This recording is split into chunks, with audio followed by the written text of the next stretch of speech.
Da sempre il Consiglio regionale è sensibile di iniziative che promuovono l'arte, la cultura, la grande bellezza dei nostri territori.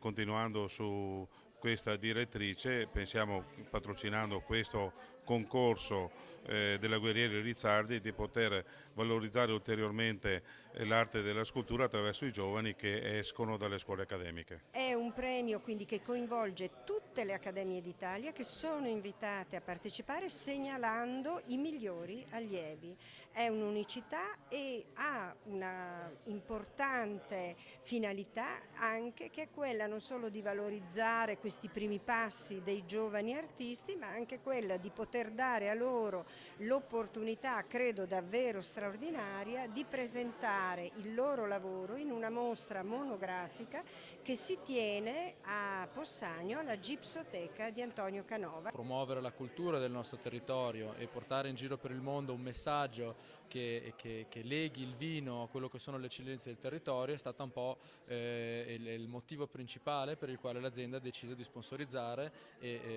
diciamo, da 5 edizioni e anche in un futuro questo premio in giro per il mondo.